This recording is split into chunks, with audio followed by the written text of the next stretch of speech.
आपल्या कुटुंबियांनी जी राग व्यवस्था केली आहे ती अधिकृत राखण्यासाठी आपण प्रयत्न केले जागृतीचा वाढलेला आहे।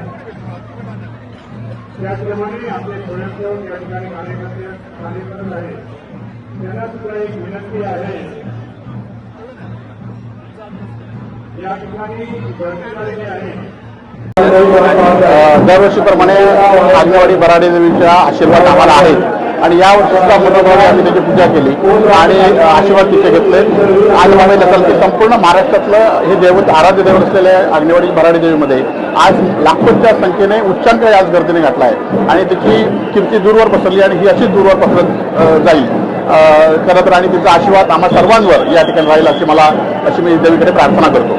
जिल्हा परिषद निवडणुका पार पडल्यात, आज निकाल देखील जाहीर होतो, काय प्रतिक्रिया आहे? खरं तर जिल्हा परिषदच्या निवडणुका आपण बघितलं असाल की मोठ्या प्रमाणात पैशाचा वापर झाल्यामुळे खुल्या हे झाल्यामुळे ही निवडणूक खरं तर सत्ता पैसा विरुद्ध सामान्य आणि निष्ठावंत कार्यकर्ते झाली होती। आम्हाला निश्चित चांगलं यश मिळेल अशी मला खात्री आहे। काही वेळापूर्वी आशिष शेलार यांची देखील इथे भेट घेतलेली आहे, काय चर्चा झाली? नाही, दरवर्षी आग्नेवाडी बराडे देवी नेतृत्व येतात, जिल्ह्याच्या विकासामध्ये त्यांचं योगदान असतं।